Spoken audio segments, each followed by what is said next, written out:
everybody to this month's forum, and it's a very exciting topic that is about qi, about what it is and how we can use it. Um, for this meeting, let me start first or introduce Becky, who's going to run the Zoom technical things. Um, Becky, would you like to say a few words? Hi, everyone. So glad that you could be here, and I'm glad to be able to help out. And let's have a good time. I'm really excited to hear this talk this evening, and I appreciate you all for being here. Thanks, Dr. Lamb. Thank you. Thank you. And Ernie doesn't need any introduction, but Ernie's the one who sort of helped everybody to get on Zoom, including myself. So Ernie, would you like to say a few things? Hello, everyone. It's great to see you again in USA. Welcome to a warm summer for most of us. This is going to be a very exciting topic, getting back into the swing of things after a little hiatus.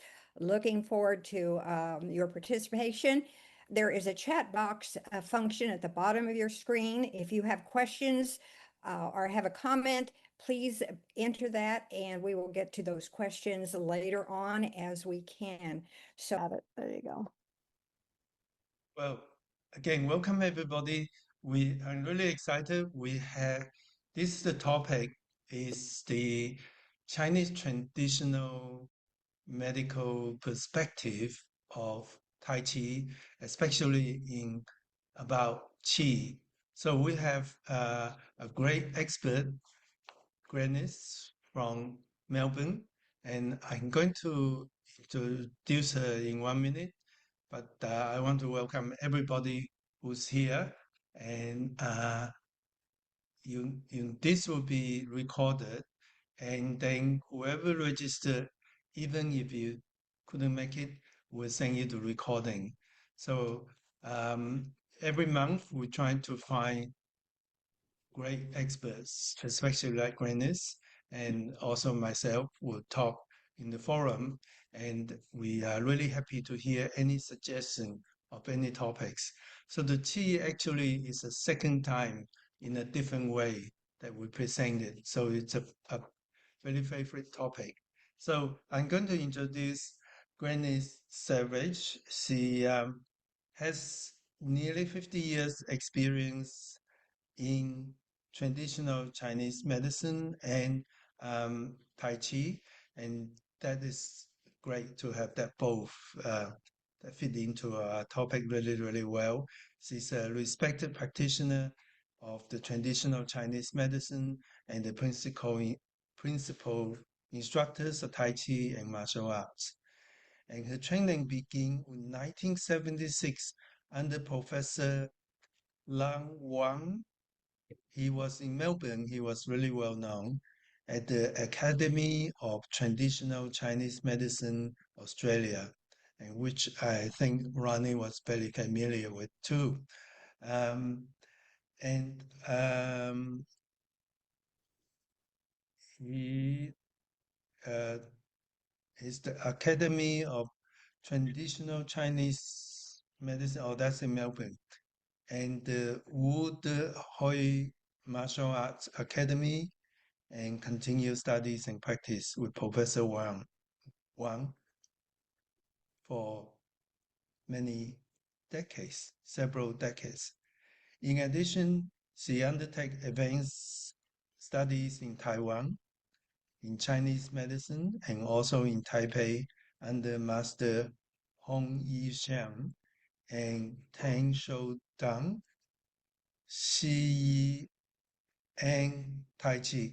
Well, that's wonderful because I love being in Taiwan. It's a great place. She later trained to instructor level in Zhuren Qigong under Master Liu Deming, and studied Tai Chi with me at some stage. Glenys continued her own private Tai Chi traditional medical clinical practice. She's also a clinical supervisor at RNIT University, that's a university in Melbourne, and casual lecturers there in the Chinese medicine degree and post-graduation programs. As the principal of the Academy of Tai Chi of Traditional Chinese Medicine, Wu De Hoi Glenys enjoyed teaching Tai Chi and Wukong in Northcote, which is a place in Melbourne. Glenys has been a long-term organizational member of the Wushu Tai Chi Qigong Association Australia and has been, I think I'm a member too. It has been competition judges for that association. She is currently a WTA committee member. So that is amazing resume and big welcome. Glenys is up. Over to you. Thank you, Paul. That certainly was a long introduction. Thank you very much. I feel very honoured and privileged to be here with you all today. And I don't feel like I'm an expert. I'm still a learner in so many respects. So I would like to share my screen. We did have a practice before, so hopefully it will all go the same way. If we just have a minute. And so is that coming up now? Yes. Well, thank everyone. And I know we have people overseas. It's evening and it's morning. The day is waking up here in Melbourne. It's been very cold and chilly. So it's a good day to build up our qi. So what is qi? It is a big topic. And of course, in the time limit today, we can just only brush on the Chinese medicine aspects, but we'll see how we go. So we'll have questions at the end, if that's okay. So what is qi? Also spelt C-H-I. How can we describe it? So we'll cover just some basic related aspects of Chinese medicine and what happens if we have low energy, deficiency of qi. And what are we doing with Tai Chi practice and qi? So I thought it might be helpful to talk about how I first started with Tai Chi. Like most people, I wanted to learn the movements first and focus on that. And so I was very careful to try and make sure I did everything correctly. But firstly, how do we describe it? Life force or prana. There's warmth, dynamic energy movement, flow, vitality. It includes smell, taste, sound, and all these aspects together. Chinese medicine provides practical understandings of qi and its duration, various aspects or manifestations, and support systems. How can we support it? Understanding qi is also the difference between life and death. So if no qi, we have no functional activities or movement and no inner life force. So I jumped ahead just before talking about my initial practice of Tai Chi. As I said, I focused on executing the movements, but later on with more practice, I realized, oh, okay, if we do a move and suddenly change the foot direction or the arm direction, it made a big difference in the way I felt. And so also using different strength of movement as well. So would you like to just try a few actions with me? I'll have a few things to do just for a couple of minutes here and there through the talk. Understanding coordination, we'll do something in a minute. Distance, angle, speed, all influence the feeling of qi and the flow. So in later practice over years, of course, sometimes it takes, I started to feel that warming in the body, lower area beneath the umbilicus, the dantian area. And I also learned that we can generate qi by leading with the mind, the yi, or the awareness. So just sort of imagining the flow of qi. And that's why we can also do Tai Chi sitting or even lying in bed if we're not able to get up and physically move. And I know Dr. Lamb talks about that as well, that we can use the mind, imagining to move the qi. So would you like to just try briefly, wherever you are, just sitting in your spot, changing the direction? If we just do the ping movement, we're pushing the hand forward with one hand and draw it back in toward the body, and do that a couple of times. I can see some of you on the screen, and drawing back. And now this time, bring the elbow up so it's very square and try and push forward.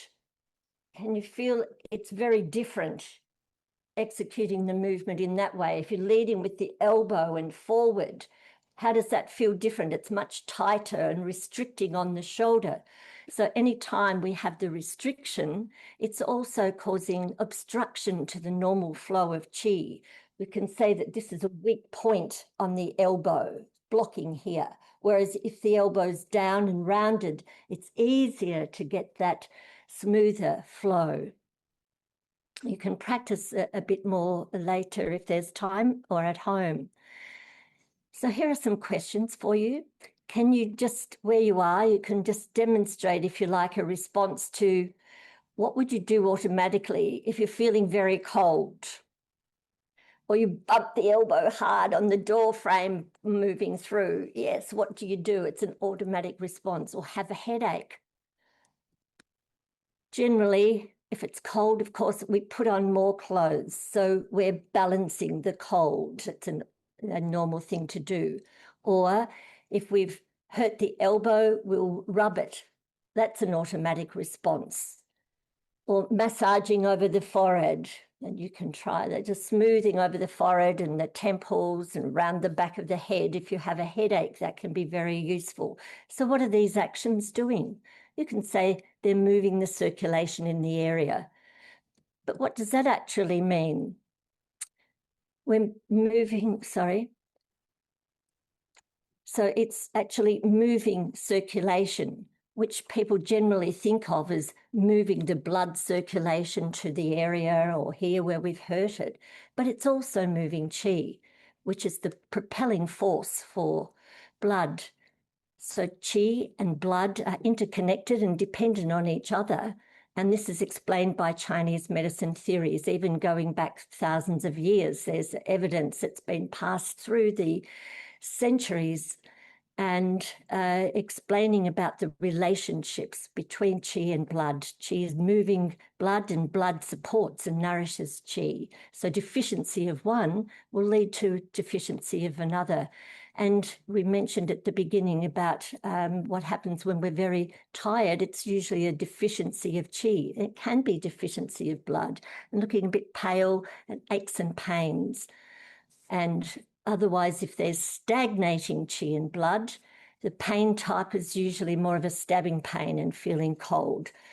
But there's a lot more detail, of course, to Chinese medicine, which we don't have time to go into all the details. But the different Tai Chi moves, for instance, when we're moving the hands up and down, is changing from yin to yang and yang to yin. So I'm sure you're all familiar with the Tai Chi symbol. And so we have the associations with night, where you are, some of you, it's nighttime, and so it's darker and colder and less activity happening.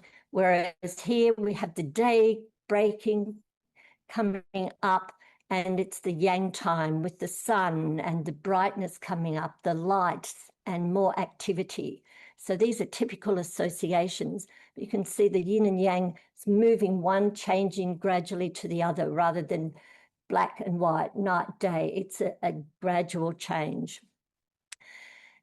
So in practice, changing actions can represent changing movement of yin to yang and yang to yin. And we can generate qi, which is the yang aspect, that motive force, by rubbing the hands, massage, as well as breathing. So can you join in to try now? We'll just do something briskly to rub the hands, especially that's good if it's cold like this morning, and holding the arms out, the hands close together. We move them out and in and out and in. And a lot of you will know this from your Tai Chi warm-ups.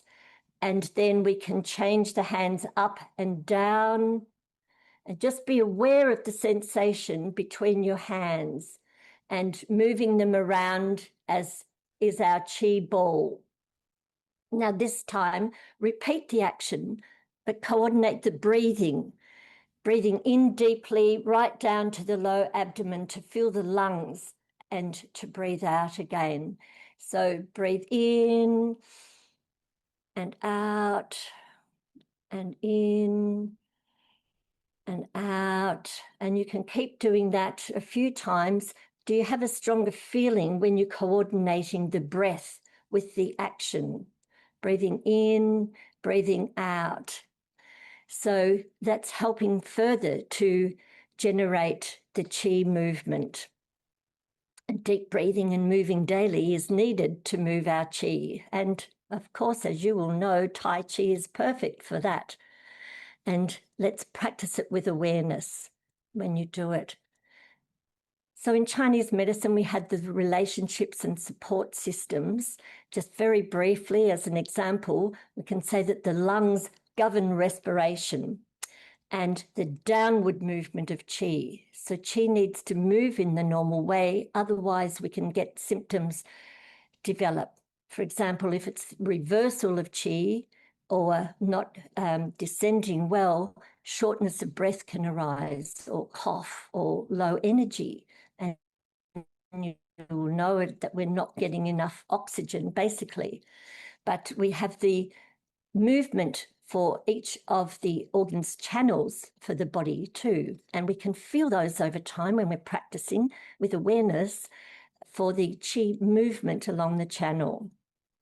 So we can say there's a constant qi flow via the network of interconnecting pathways through the body, the limbs, the head, the brain, and that's depicted in various models. You won't be able to see the details of this. Can you? It's a bit blurred probably. Are you able to see lines?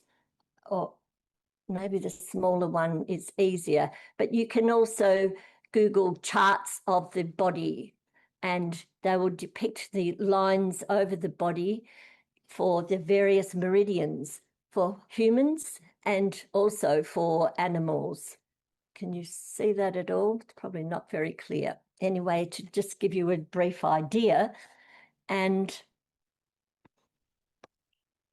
the dantian is the core area. So here's an example on the chart of the lung channel, starting in the lower abdomen, connecting to the intestines internally, stomach and the lungs, and then all the way down the yin medial side of the arm to the thumb. And the diagram on the left shows one of the ancient charts from the Ming Dynasty, 1300s to 1600s, just for your interest. And all those little dots are representing points along the channels where we can use acupuncture to help manipulate the qi flow. So the other important aspects of qi. Here's another question. What do you do if you feel very hungry and weak? Feeling a bit run down? Oh, we need to eat. So food is nourishment, relieves the hunger and warms the body, supports the blood and provides energy, another essential source of qi. So digestive system, the stomach and spleen, and the intestines help process the food nutrients. And we call this nutrient qi or gu qi. So here's the stomach channel as an example. We said the lung channel goes to the end of the thumb and the branch connects to the index finger. The large intestine comes all the way up to the nose. The qi goes up to the eye, then all the way down the front of the body, connecting with the stomach internally and right to the second toe. So that's an example of the qi system. So we need to move, sorry, I'm just moving the pictures of you all because it's obstructing my screen a little bit. Just like we said here, the elbows obstructing the qi flow. Now I can see better. Movement in Tai Chi practices give us more energy. It activates the qi in the dantian and the ren and du circuit on the center front and along the spine and all the channels. So do you have a different feeling before and after you practice of Tai Chi? Does anyone feel more energy after doing Tai Chi or Qigong or even yoga and other exercises? And how do you feel if you practice it at different speeds? Sometimes we can speed it up to do it a little bit more quickly if we're feeling extra cold to just do the warm-ups. So keep awareness about what you're feeling with the Qi movement. So we can practice or imagine generating the Qi movement by placing our hands close to an open fire or heater. You feel the heat generated by energy movement. What is that? It's another aspect of Qi.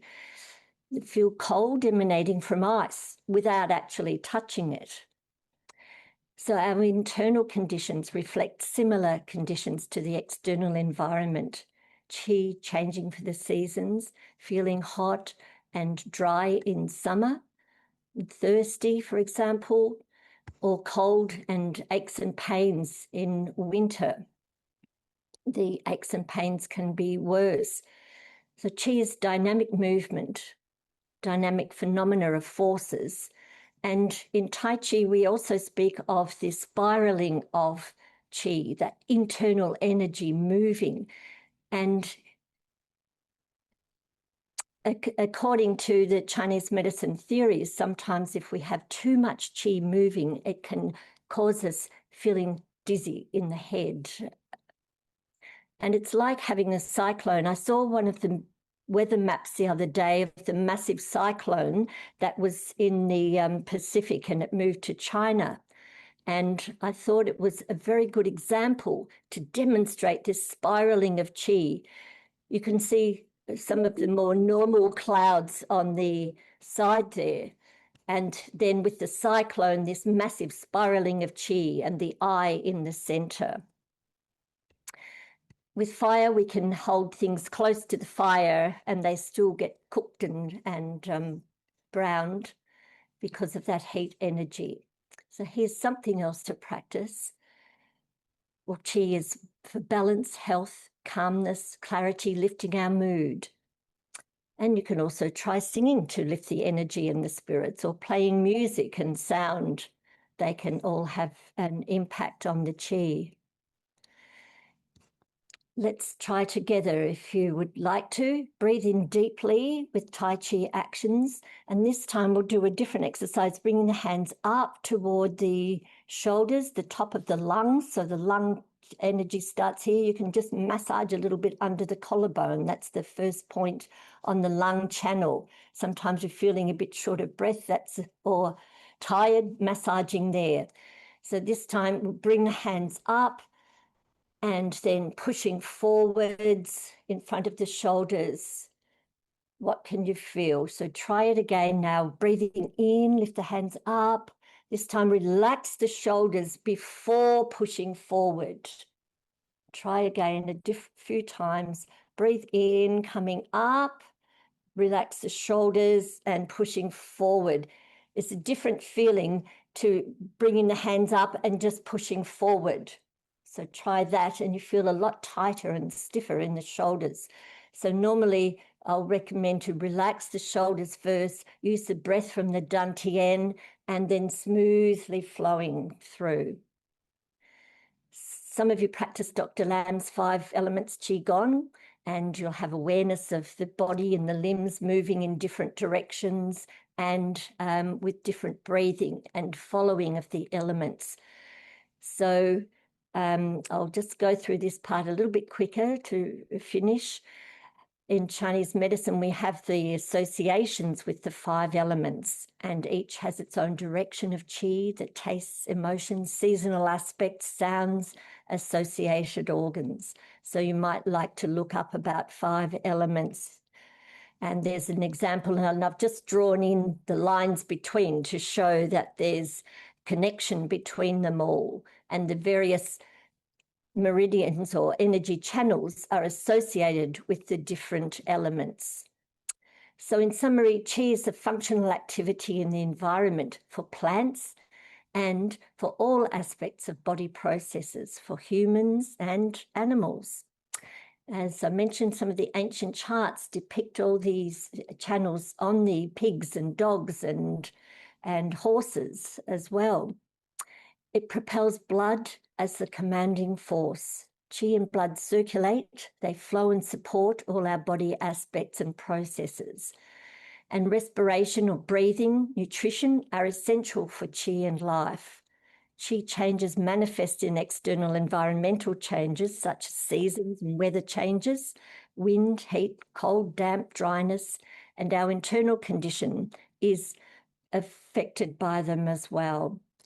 So I invite you for health awareness just to be aware health is balanced, so it can be depleted through imbalances of qi and blood, external factors, emotions and diet, or excesses, standing too long, sitting too long without movement, over and under eating, drinking, sleeping, walking, sweating, and substances and environmental influences all affect our qi. So we need to maintain health by aligning with nature's rhythms and seasons, balance activities, study, rest, food, fluids. Keep awareness of emotional states, and any strong desire, focus can make us too narrow. We need to preserve our essence, cultivate awareness, and breathe, and practice Tai Chi regularly to move the Qi. So going back to our original question, can we have a specific definition of qi? It's all of the above, really, isn't it? We can't see it like we can see blood. It's a red substance. We can't see qi, but it's basically the movement, the functional activity, the dynamic forces, and from the external and the internal. So cultivate awareness and breath and enjoy your Tai Chi practices. Thank you, everybody.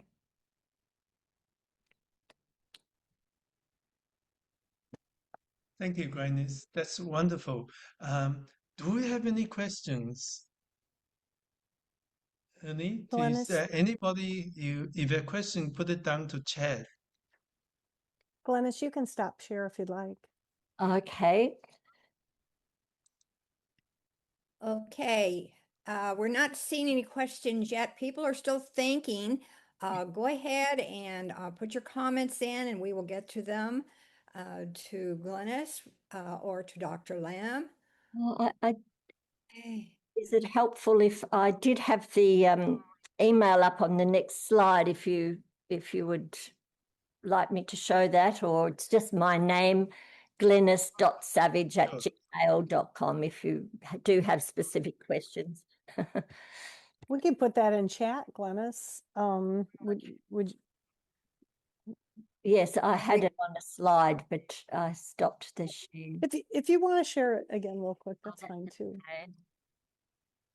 And we do have a question that popped up, so we'll wait until we see your slide, Glenys, and then I can field this question for you. Yes, thank you. Yes, I'm happy to take the question. I've put my email in the chat if anybody has specific question. Okay, here's a question, Glenys. How do you advise talking to very new students? How do you approach them to tell them about Qi if they're very new to Tai Chi? Well, thank you for the question. I think for very new people, to talk about qi too much at the very beginning can be a little bit overwhelming for some people, but we do let them know that the Tai Chi movements are moving qi. So that's why the breathing is important. I would probably emphasize the breathing aspects initially in the first few classes, because as I mentioned with my own practice, I remember thinking, oh, well, I've got to get the movements right. Which direction am I going? Where are the hands going? So that's the main focus I would suggest for beginning. But you could say that over time, when they're doing the movements, they'll learn more about coordinating the breathing with the action. And that's what we call moving chi in a simple way. Does that help? Thank you for your question. Okay, I can't quite read. thank you. They're in dark Thank you. blue.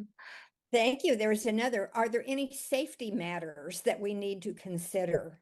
Anything that's safe? Can you suggest how to remain safe? How to remain safe. Uh-huh. Well, if we're focusing on our breathing, that's an important thing for our health. For safety, mainly, as I mentioned, for Tai Chi practice in general, I would recommend just making sure that you're relaxing the joints. We don't want to hold our body to be stiff and tight. Relaxing the shoulders, keeping upright to extend the lungs, the main thing is. But certainly if people have health concerns, they need to check in with their health professional, or if they have something that might cause them to be having pain or something, it's often good to let the instructor know if you have anything that affects your ability to do the movements. If you like to quietly let me know, and then sometimes we can adjust the movement so that it's easier for people. For example, instead with the brush knee action, if they're not able to step long, then we might have to show them to step a little bit shorter, or to make sure they have a clear space to prevent falls, of course. But for some people, they may need to have a chair close by or something like that to sit on. But as far as the breathing and being aware of chi, it's mainly the excesses I mentioned on the last slide, not to be just doing things endlessly without having breaks. So standing, sitting too long, or overeating, overdoing, or sweating a lot.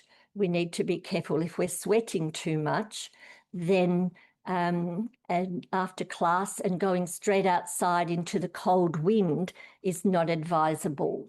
Why? Because the pores are open, and then we can be affected by that external cold wind chi, the external chi that can affect the skin. So normally would suggest to dry off after training, clear the sweat, and make sure that you have dry clothes to change into before going out in the cold winds and all. I know it can sound like old wives' tales, but that's part of our traditional medicine.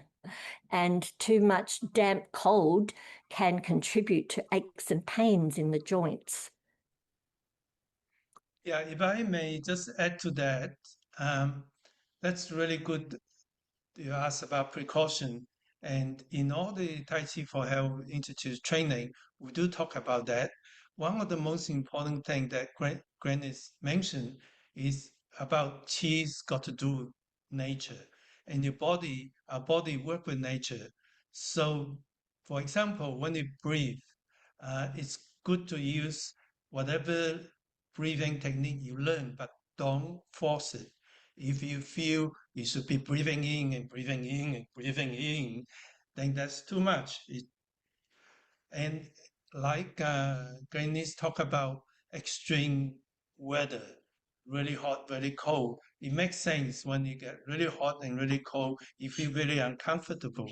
So that's nature's way to tell you, uh, work within your nature.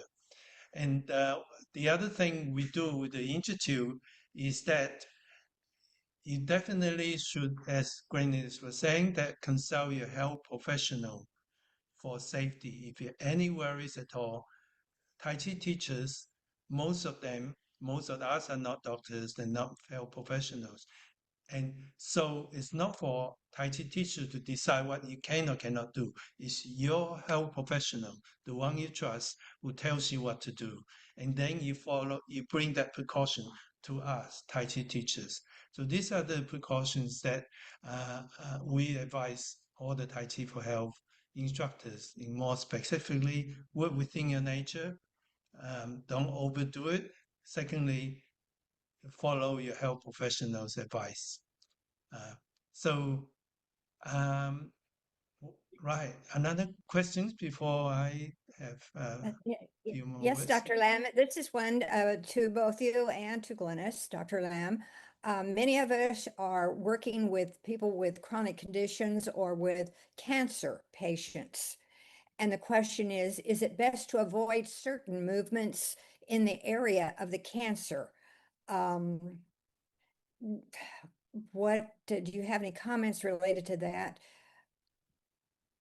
Well, shall I just mention briefly, cancer, as with many different conditions, we may be a little bit sort of more tired, or feel restrictions in the way you can execute a movement. So I would suggest that it's important for people to just work within the movement range that they can manage, whatever is their condition, underlying health condition, just to work within the movement range that they can manage and rest when they need.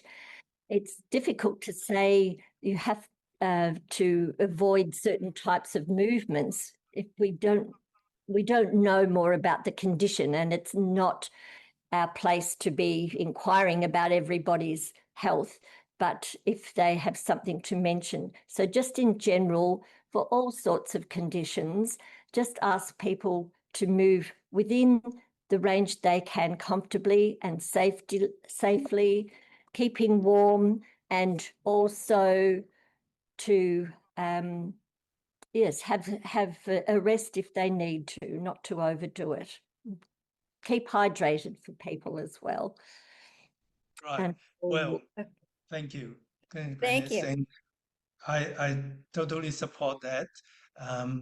Bear in mind that there are numerous different types of cancer, and it affect different body for different things, and therefore it's even difficult for a doctor like before I retire, a family physician.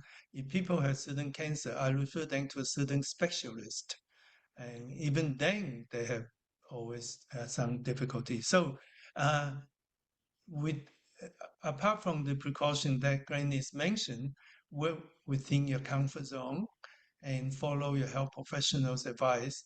Um, then that is the precaution you need. But what I want to say is, no matter what's wrong with you, cancer, other chronic conditions, whatever condition, it's always helped by you being healthier in your body. In another things, when people feel happier, less stress, it helps everything. Doesn't cure cancer, but it helps you live in better life. And that is where exercise like qigong, like tai chi, and different treatment comes to. If you make you feel less stress, make you feel better, and make your body healthier, then when your body is healthier, you have a better, stronger healing system. It's known as the immunity, and that helps. But it doesn't fix things necessarily, but it gives you a better chance. Just about everything wrong with the body. For example, we know that cancer is caused by the cells going crazy. There's a system in the cell that stops it from overproducing. Otherwise it's like the population keep growing and there's not enough nutrient in your body if everything grow unlimited. So in every cell, there's an inhibitory system that tell the cell, okay, we got enough of these cells, don't grow anymore. We got enough of pancreas cells, don't grow anymore. And something wrong with that inhibitory system, then it start growing more, and that is cancer. So actually, study has shown that cancer cell can happen almost every day, but the body immune system get rid of those abnormal cells. So we could have potential getting cancer a lot more often if our body immune system is not working as well, it's not getting rid of the abnormal cells, that we'll have a lot more cancer. And the reverse is true. When you have stronger immunity, that is when you're healthier, you have better lung capacity, you have good blood. If you're happier, generally speaking, you have better fighting power against anything, against any disease, including cancer, before it even happen. And when you haven't happen, your better immunity give you a better chance as well. And that's where good exercise, good body health, health habit give us a better health. And of course, Tai Chi is perfect. We're totally biased, but exercise that help the body and mind, and it's found to be good for so many things. But it not necessarily help to cure. Does it make sense? Like, yeah, it can help to prevent though. Thank you so much. We have someone asking, is there something like a book or a wall chart that would help a better understanding of the channels? Do you have anything, Glenys, to recommend, or Dr. Lamb? Any wall? I know we all like to have wall charts to help us as an aid when we're teaching. Look, How thank to understand those channels. Do you have anything like that you could recommend? you. There are quite a number of charts available these days, even if you just Google acupuncture channel charts. You'll find that there are quite a lot of variations, and a lot of stores do sell them. Well, bookstores that specialize, I guess, in Chinese medicine and Tai Chi will have charts or books, and to have a deeper understanding, perhaps, of Chinese medicine, there are quite a number of books that are suitable for the general public to read rather than being specific textbooks. And this one, The Yellow Emperor's Classic of Internal Medicine, is very good. It's about the conversations between the ancient Yellow Emperor and his chief physician, Qi about the natural changes of the universe and how they affect the movement of qi in the body as well. And look, there are quite a few. The Web That Has No Weaver by Ted Kapchuk is one that's quite interesting to just explain Chinese medicine theory, and they'll have charts as well. And then Professor Wong also wrote Food for the Seasons, Eat Well and Stay Healthy, the traditional Chinese way. I did a lot of editing and writing in that book as well, but it's more on the Chinese medicine concepts and seasons and food. Anyway, I can put some of those in the chat if you like.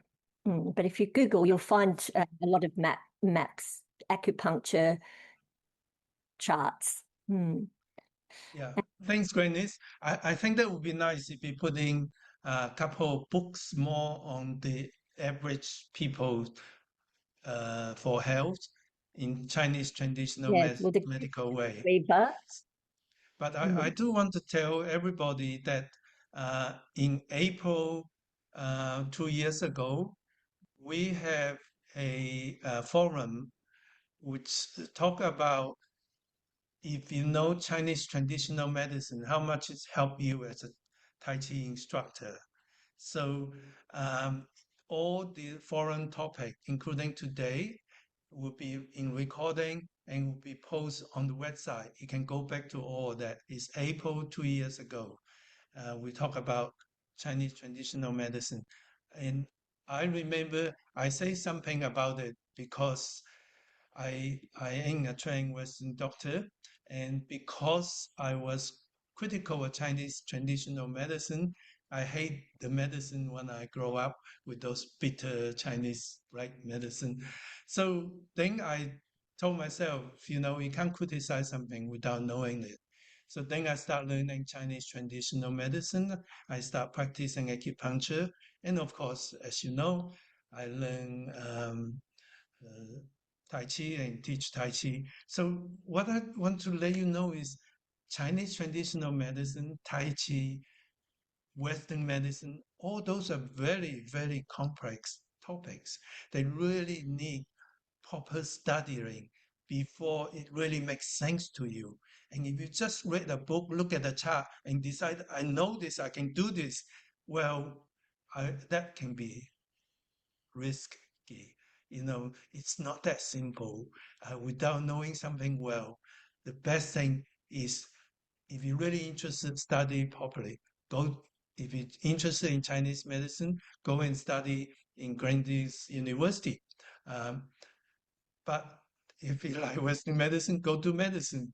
Then you realize how little we know, and then how important it is to be careful. However, your body have a way of tell you. Common sense have a way of tell you. And I can tell you, Tai Chi for health, all our instructors are trained to be safe and to be healthy and not to be doctors. And even when I practice before I retire, when I go to teach Tai Chi, I do not talk about medicine. I do not diagnose anybody. I do not give medical advice. Even when I'm teaching Tai Chi, and I remember some of my patients say, "Oh, but you're my doctor." It's okay, make an appointment, go see me in my practice. This is not the time to talk about medicine. Medicine, Western or Eastern, it's very complex subject. And interestingly enough, when I started uh, when I started Chi- Chinese traditional medicine, especially acupuncture, really was not well recognized. And when I learned and start practicing acupuncture, a lot of doctors, a lot of my colleagues think I was weird. And that has changed. Now, last time I went to give a talk in the Harvard University's conference, there were a lot of research on Chinese traditional medicine. And we gaining a lot of recognition. It's a art and sort of art and artistic science that has developed over thousands of years. Just like Tai Chi, it has a lot of depth. It's important to know it better. I think when you know something better, you're less likely to give wrong advice. In fact, you're less likely to give advice unless you really know it well. So that's my point. We have fun learning Chinese medicine, read about it, but do take care. Reading a book does not make you a doctor. Yes, I agree. I'm still learning. And That's Absolutely, great. same That's here. great advice. Here's one towards the end. Does the Mm. time of day have any impact on moving chi, or is it simply a matter of personal preference? Does time of day or even seasons that would affect um, the yes, impact of moving the chi? it does. But in general practice, if can I just mention something first, Paul? In general practice, you can practice Tai Chi at any time. But in traditional Chinese medicine theory, we talk about this network of channels and pathways that are interconnecting. And at 2-hour periods of the day, the Qi is stronger associated with the different channels. But there's a little bit too much detail to go into at this point. So I would just say to practice Tai Chi when you can. Of course, in the morning, the Qi is coming up for the day, the energy of the day with the sun coming up. At night after work, if you're feeling tired, you still can do Tai Chi then, but you might need to keep warmer, for example. And could I just mention, somebody else I saw asked, does Tai Chi start moving the chi around the body? We have all the chi that we're born with. As soon as we're born, we have the inherited so-called chi from our parents. And once we're born, we start breathing. So that activates the respiration. And then the baby starts to take the milk and is developing the nutrition. But for infants, of course, the respiration and digestion are weak. So over time, it builds up. So yes, once we start breathing and consuming nutrient, they're the basic sources of our chi energy, but it's also aspects that are inherited. And so that's moving all the time in the body, even if we're not doing Tai Chi, as long as we're breathing, we're still moving chi. Yeah, thank you, Glenys. You know, some people are really lucky. They're born to be strong physically, mentally. Some born with a better brain than others. Um, but there's nothing we can do about that. In between that and others, there's a lot you can do to make yourself healthier and happier.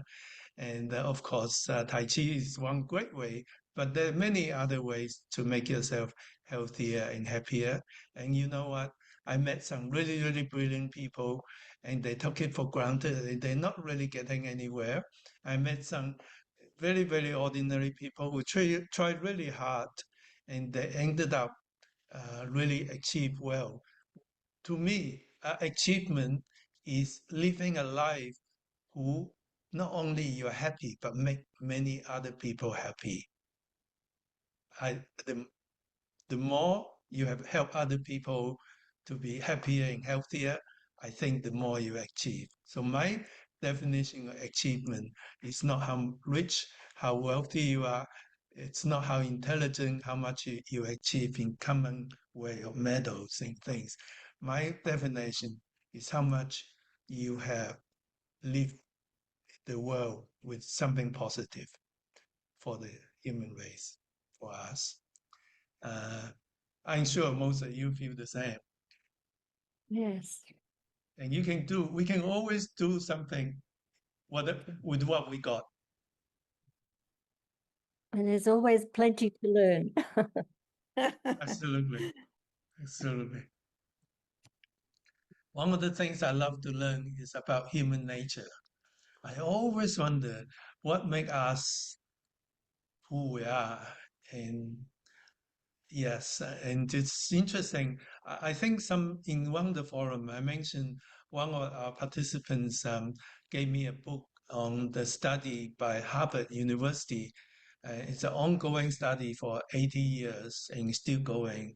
They they look at what makes people happy, and they trace people over generations, and uh, it's amazing. And with with the book that's written by one of the directors, because it's 80 years, so lots of directors along the way. His number one thing was the most important thing that make people happy was good relationship with other people. Isn't that amazing? I thought it was. Take a picture and see whose picture go better. Oh my goodness, you're good. Are we ready? Put your smile on. One, Okay, everybody smile. 1, 2, 3.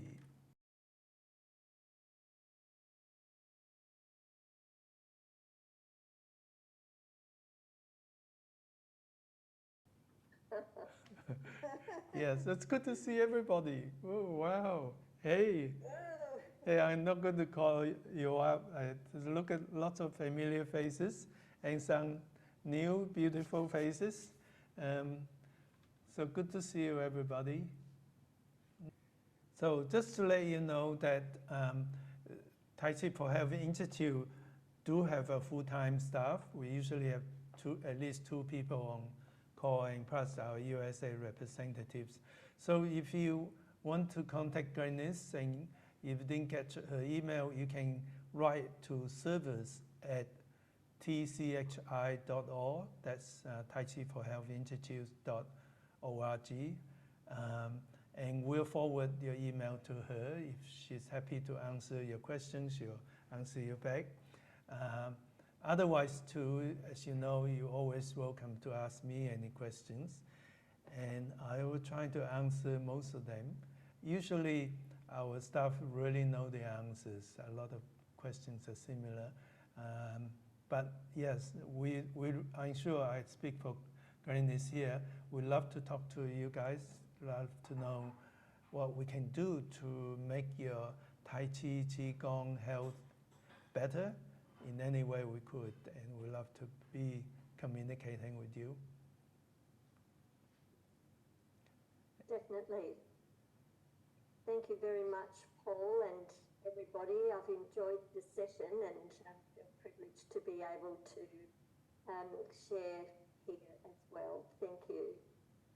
Great. Thanks, Thank you for Glenys. coming, Glenys, and thank you, Dr. Lam, for making all of these forums possible.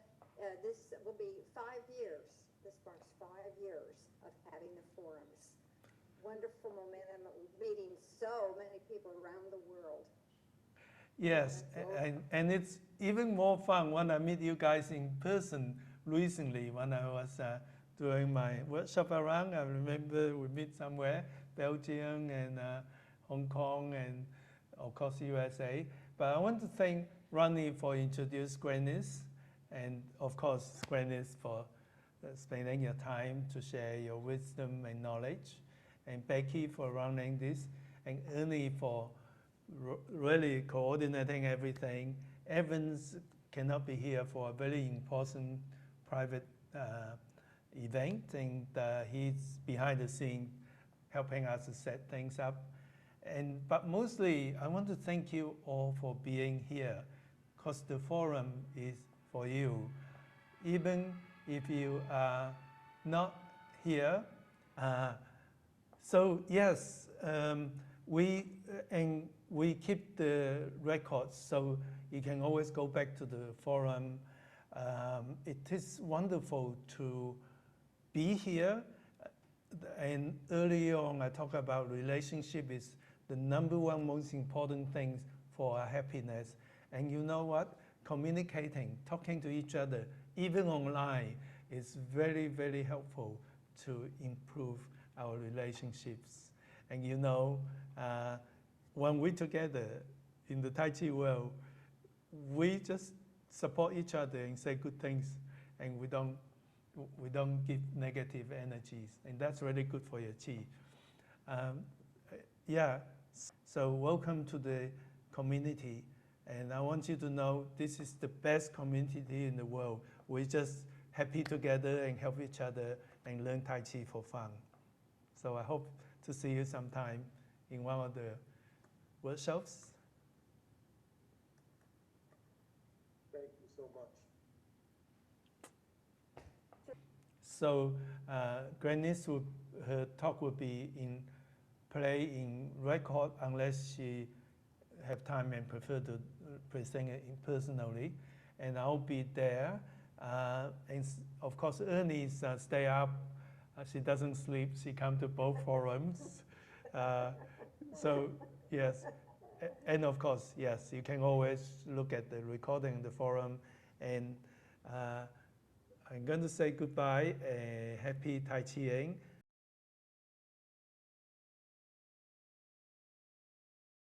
The topic of Qi, it's great, and it's great in the sense that since you can't show it by machine, it's like I can sort of give you my and our experience. What Glenys did, which you'll hear that I'll have the recording saying to you. She's quite academic, talk about Chinese traditional medicine and how it means. So for me, I am Western trained first, and then when I start doing acupuncture, the Chinese traditional medicine, it's sort of difficult for me because, in the Western world, we look at studies and we look at what you can record, what the machine tell us. Whereas the traditional Chinese medicine have virtually thousands of histories, thousands of years of history. And a lot of these are brilliant concepts that my ancestor has perceived. And the traditional Chinese medicine look at the qi, basically very much based on the concept of the qi. And when you cannot document it or cannot measure it, it gets more esoteric. However, when we practice Tai Chi, the Tai Chi for health, especially Tai Chi focus on health, and the ultimate purpose of Tai Chi is to improve your Qi. So what is Qi? In terms of Chinese traditional medicine, Qi is the life energy within you. When you're born, you have abundance of Qi.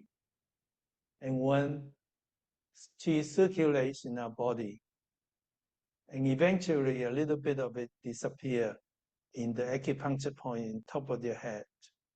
And eventually, when that Qi expands, your life extends.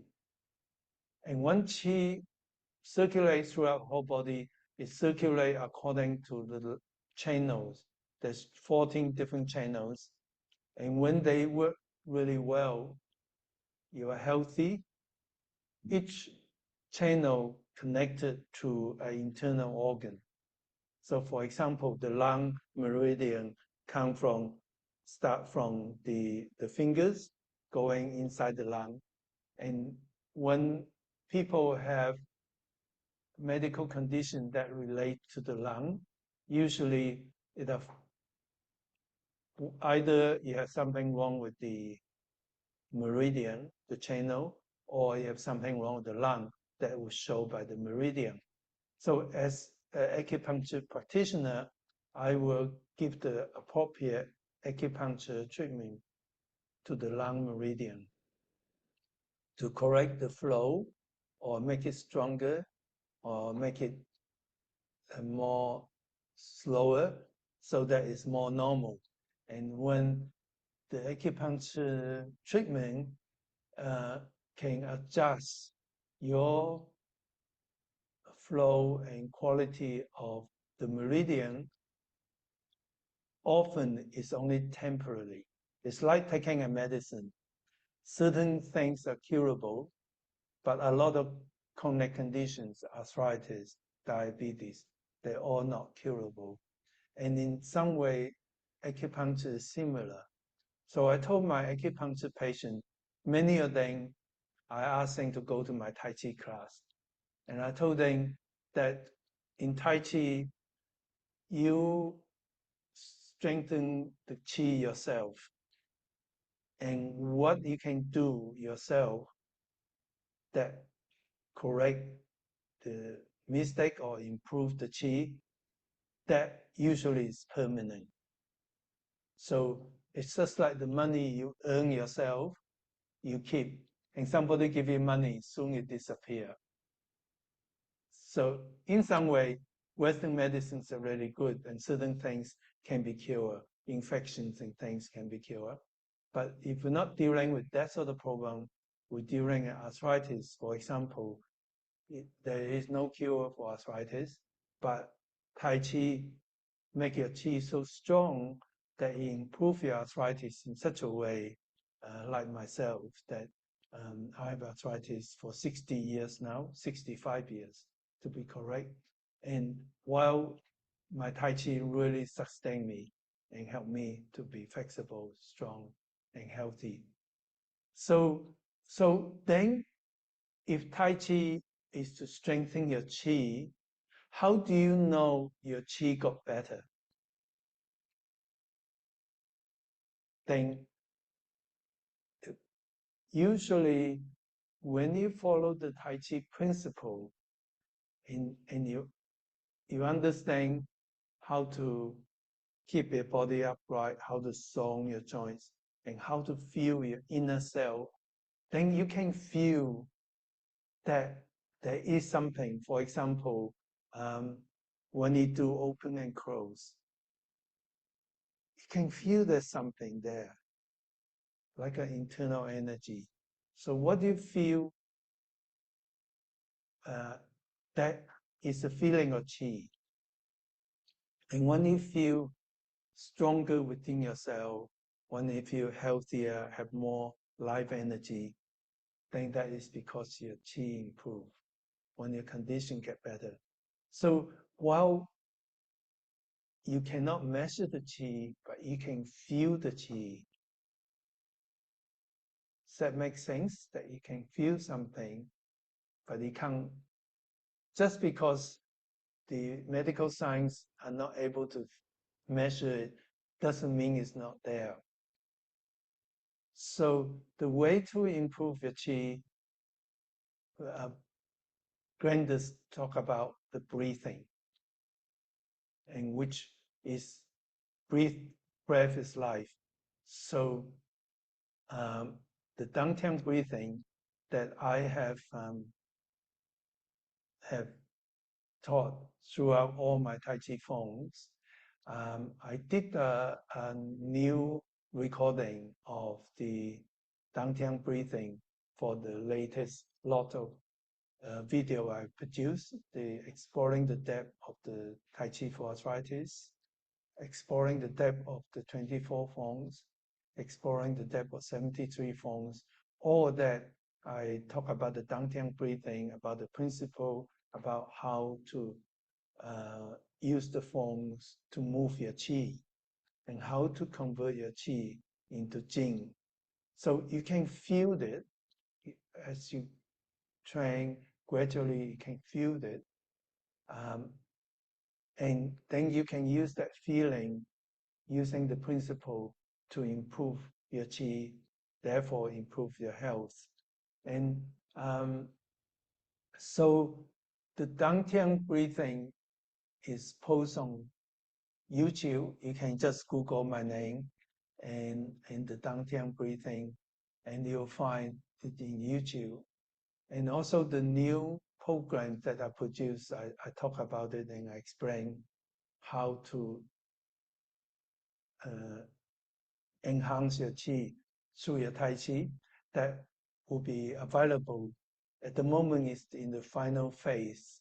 We have done the editing, I have correct everything and re-edited. So it's already, it's just waiting for the technical people and the website to make it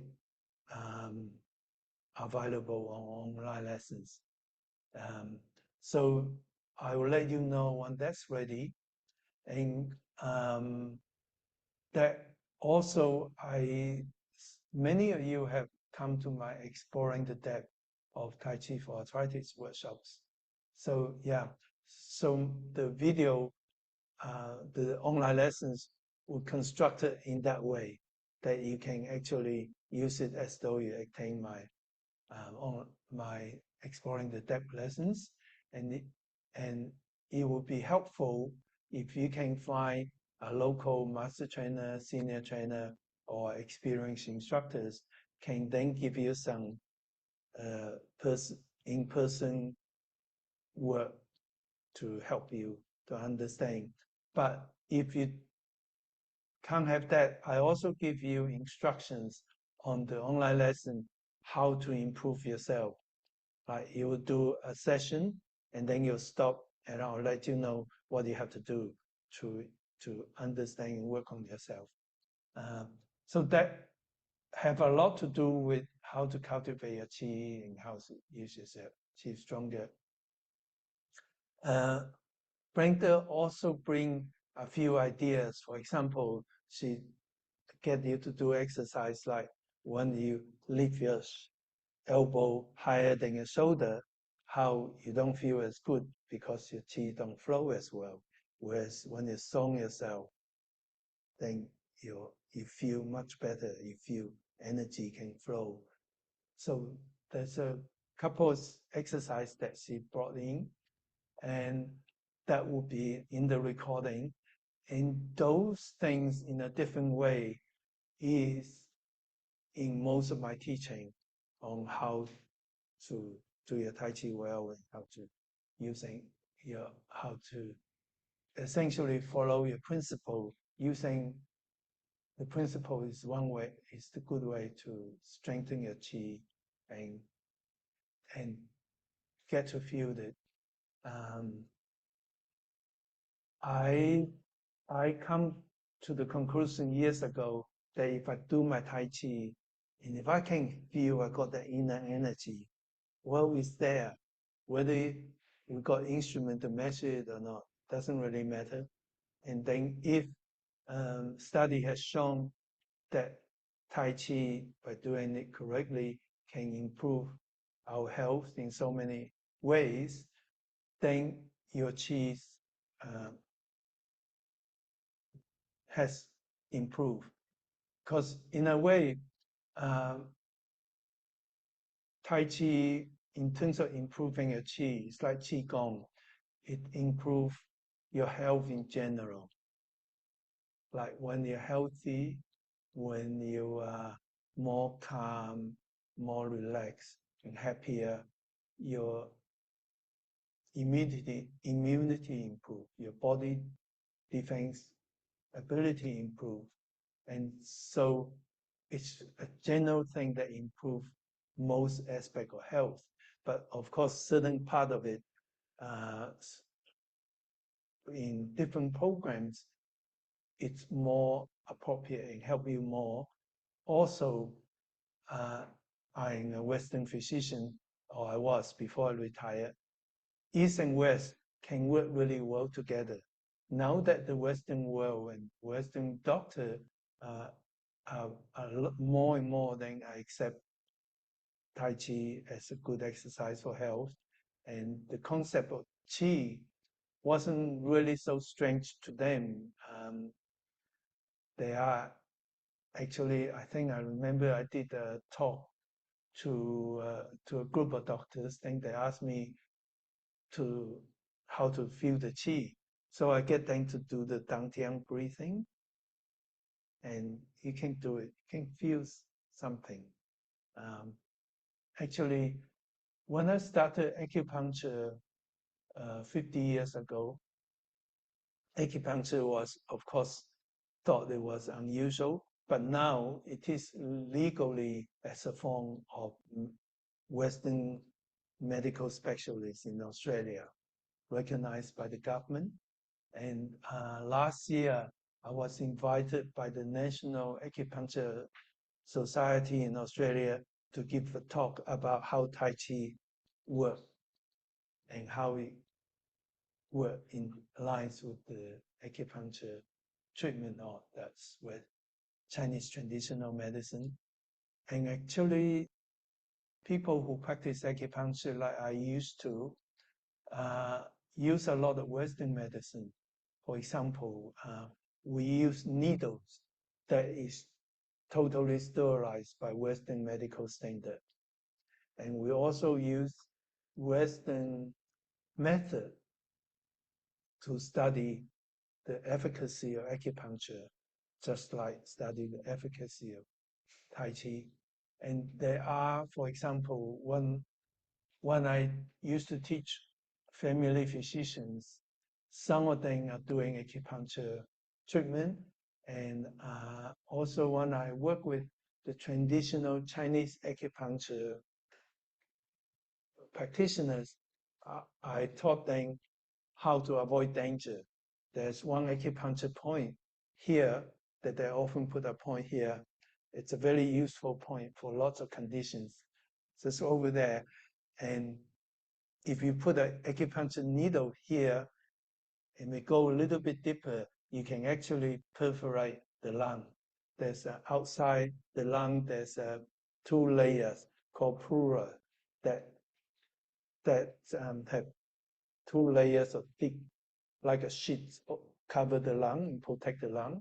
And if you put a needle in through it, air get into it and it collapses one lung. It's called pneumothorax. And that actually happened to a number of acupuncturists who was not trained with Western medicine. And that can be a really, really serious condition. So East and West combine, complement each other.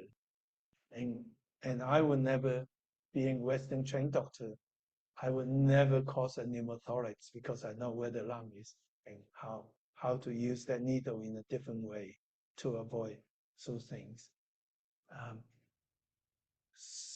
That is my message will be, yeah, you can feel qi through practicing Tai Chi with understanding the principles and putting emphasis on dantian breathing, the right breathing. And when you listen to Glenys tape, when I have it ready and have it posted, you will hear more about Chinese traditional medicine and how she perceived the idea of qi. And then the other thing we did, there's a lot of questions for her and me during the session in the morning. So I think it would be a good idea now, if you'd like to ask me any questions, I will about qi and how you can enhance your qi. That would be a good time. And You can raise your hand if you would like to speak, and Becky and I will watch for that. Or you can put your question or comments into the chat function on the menu at the bottom of your screen. Any questions for Dr. Lam? Okay, Anja, we can't hear you. unmute yourself at the bottom.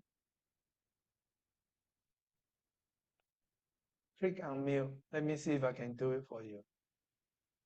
I can do it for her. Oh, please do. I think so. I think so. Okay, Well, I think now it works. yes. So can you hear? So Yes. I don't have question, but I'm in Finland. I'm in my trailer home, and I promised to teach Tai Chi 11. So I had to go and start to teach. Can you hear me? Yes. Okay, well, enjoy your teaching. Yeah. And you'll receive an email with recording of Glenys and also my talk in the morning. Okay, thank you. It was nice to see you, and have a nice day, and see you next time. Thank you. Thank Bye. you.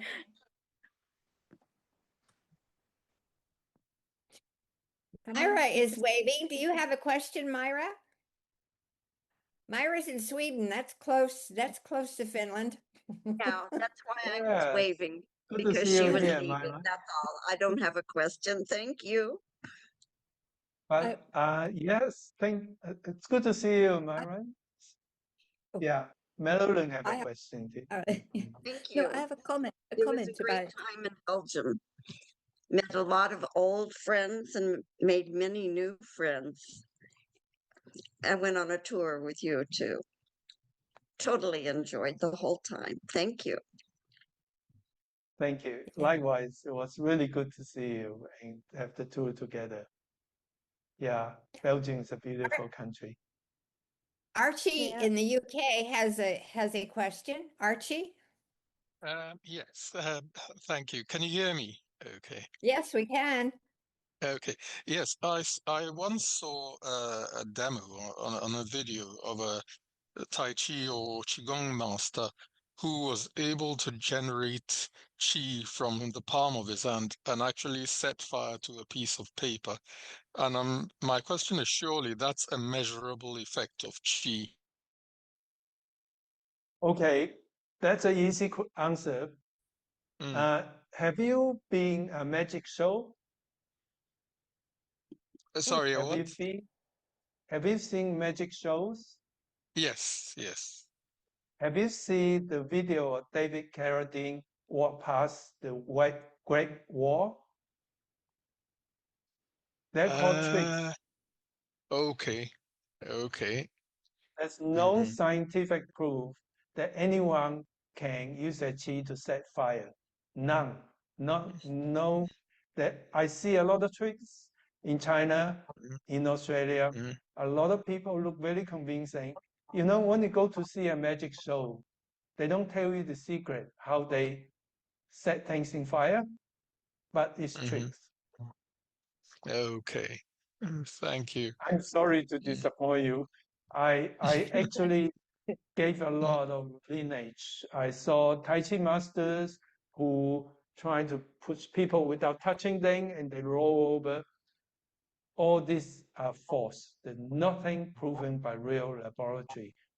If you don't touch people, you can't throw them out. And if you don't have reason to start fire, you can't make fire from your body. Can I just make a comment about feeling chi in classes? All my students say, however rotten they feel, they might not come to the class, they come, but when they leave, they just feel so much energized and so much better. And that just happens so consistently that, to me, that's a real demonstration of what chi is doing to people. It's just enhancing their energy levels and reducing stress. And it's something very tangible to them, although you can't measure it scientifically, but that's just my perception. You know, Marilyn, I totally agree with you. And when people feel better about themselves, everything gets better. Their immunity gets better. Their stress gets better. When their stress are more relief, the body have better immunity. Everything gets better. And that I agree with you. When people feel better, I actually in my training, one of my instructors, she's a doctor. She's still practicing, and Leonie was saying that she got really tired because medical practice can be very tiring. I know the feeling, and that's why she started Tai Chi, and she saw the title Tai Chi for Energy, so she came and joined us 13 years ago, and it changed her feelings and her ability. She doesn't feel as tired anymore. She's feel more energized, which like I certainly feel the same thing. So that is good demonstration of chi, and I totally agree with those things are real. What is not real is something that cannot be proved by. You got to have some scientific proof. Now, you know, nobody can walk on water. Nobody. But we can if we go in a boat. Yeah, you can cross water. You go in the boat. But that, yeah. So in a way, you can use a boat. You can use a method to improve your health from inside. That's magical. I think it's magical that I have arthritis for 65 years, and Tai Chi's helped me that I'm not in any medication. I still got my arthritis, but I can do almost anything I like. So that is magical. That's true. But I'm not going to start a fire with my hands, or I cannot walk on water. But I can get a boat easily and sit on the boat.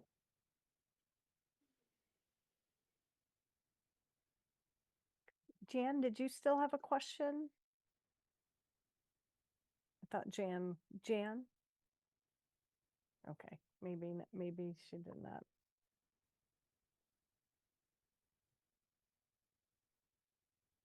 Okay. No, she said no, she did not. Okay. I was just making sure. Okay. If Didn't want to miss nobody anyone. have any, sorry, nobody have any questions, how about I talk you through the dantian breathing? We do some dantian breathing with me. Yes? Yes. Well, Yes, yes. yeah, it's time, and you can go if you want to. I won't get hurt, but you can stay and take you through dantian breathing. And I'm going to do it with you sitting down like me. We're sitting down. We do a dantian breathing sitting down, and then you can get more when you go to YouTube to see my teaching there. But right now, so what I'd like you to do is where you sit, most of you are sitting down. If you're standing up, you can do the same. So what I'd like you to do is sit up straight so that you're not leaning back on your back unless you have problem. If you can't do it, that's fine. But if you can, try to sit forward. And if you are standing up, then what you can do is trying to bend your knee, keep your body upright. Okay, so almost like sitting down. So when you sit down, first of all, I'd like you to just put yourself in a nice place, your mind in a nice place.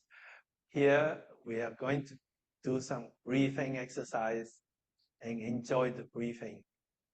Enjoy being alive. So, body upright but not tense. And allow your shoulder to just gently open. So that means you don't do this, but you let yourself.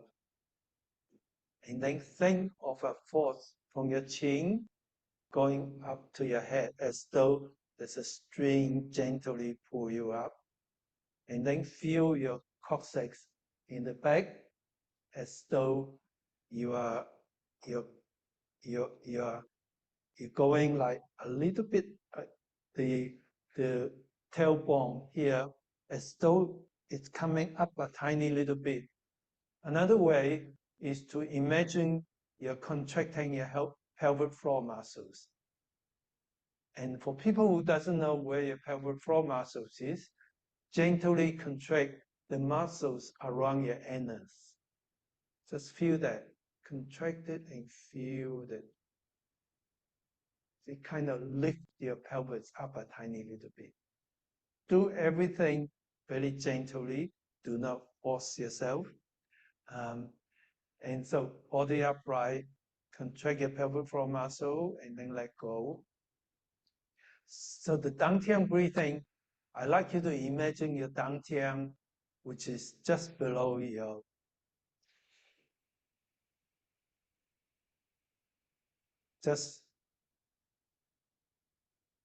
below your belly button. Three finger breath below your belly button. Here, that's your belly button here.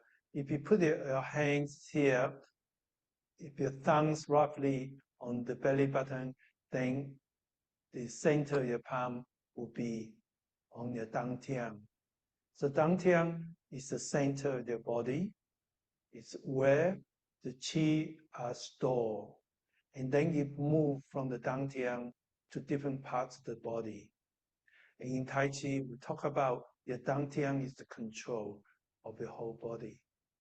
So imagine where your hand is, like me, with your hands here, is on top of a small balloon.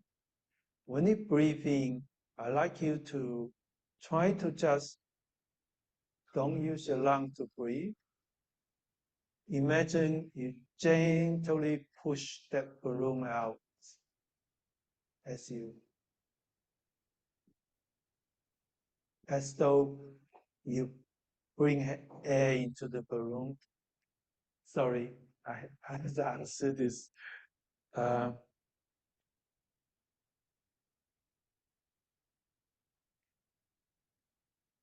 Never mind. Okay. So this balloon, imagine you breathe it slowly, gently in, and gently push your hands out a little bit. And then when you breathe out, imagine you empty the balloon by contracting your pelvic floor muscle or contract this hand here and gently, gently push it out. So the Dangtian breathing is done when your body is upright. Even you lie down, your body can be upright. And your joints are open, you're not tense, and you're mindful where you are, what you're doing, but you're not concentrating. You just know you're here and just mindful of gently fill your balloon up by pushing, breathing in, pushing, hands up, and breathe out, contract your pelvic floor muscle, and breathe out. So when you do that, what happens is air doesn't actually go past the lung. So your lung is here. When you put your abdominal pressure, breathing in and out, you create pressure in the abdomen, in this part of the body. So then you create pressure that affect the diaphragm, which is two dome-like structures underneath your lung. So by creating negative pressure, by pushing your stomach out, you actually bring the diaphragm down. So when the diaphragm goes down, your lung takes 20% more space. And when you contract your pelvic floor muscle, you create pressure in your diaphragm, push your diaphragm up. So in other words, you're doing a Tai Chi form of diaphragmatic breathing. And when people breathe with the diaphragm, firstly, you gain 20% more lung space for more oxygen. And when you breathe out, you actually expel more carbon dioxide through the lung. So in other words, it makes your lung breathe more effectively by 20%. At the same time, by using diaphragmatic breathing, it activates the sympathetic, parasympathetic nervous system that help you to be more relaxed, stimulate the healing system, and allow us to be more calm, lower your blood pressure. As well as that, by being upright and doing this breathing, it activates the deep stabilizers, which are the muscles that protect your back, make you stronger from the back, and that of course give you more. When your back's strong, it gives you more support for the organs inside your body. So the Dangtian breathing method is by creating more oxygen, by having the improve the immune system, by making us more relaxed, it makes you stronger from inside. And you feel better about it. And I guess that is how you feel you have qi, because you feel better, you're stronger, your back's stronger, and you feel more lively, more energized. And that's the way we feel our qi, is when you feel healthier, better by yourself. And of course, if you do the Dangtian, the open close Zoom style, you'll find that when you use that breathing method, it makes your qi feel stronger. You can almost feel there's a warmth as you push in your palm, and you can feel there's a gentle resistance as you open. And so you can feel your qi, and you can, do the open and close with abdominal breathing, with the Dangtian breathing. And if we put that feeling, that breathing method into some of the Tai Chi, you'll find your Tai Chi have more inner strength, However, very importantly, whatever you do, make sure you don't push yourself, don't push to the extreme. Allow yourself to, whenever you feel uncomfortable or you feel tense, well, just forget whatever you're doing and let your body take over. And then do it again when you're ready. Tai Chi is created based on the law of nature. So we use nature to heal ourselves, but we don't fight against what your body is meant to be. Your body has certain ability to help to heal and take care of yourself. Whenever you feel uncomfortable, let go and let your body take over. Okay, well, that's it to today. And I'm sorry it didn't work as perfectly as usually I like to be, but things happens. Like, and thanks for being here. And I want to thank my team for organizing everything, and Becky and Ernie to taking over when I try to fix the video. Well, I'll try thank not you, to Dr. Lam. Thank you, Dr. Lam. You were getting comments here of this was very special the last 30 minutes or so, getting special information from you with experiencing the Dantian breathing and more information about acupuncture and so on. So that was very special, unexpected, but thank you for that. Thank you. Well, appreciate that. I like to give my best, and our team usually they are amazing, and usually we make the forum really smooth and beautiful. And thank you, Ernie and Becky, for contributing to that. And occasional slips just tells you we're not perfect. And tell us we got room to improve. We just have to practice our Tai Chi Good to see you, principles, Meg. right? And well, it's good to see you guys when we work together in Belgium. And I just finished the box of chocolate I bought from Belgium. My partner Hazel really enjoyed the chocolate. Good. That's great.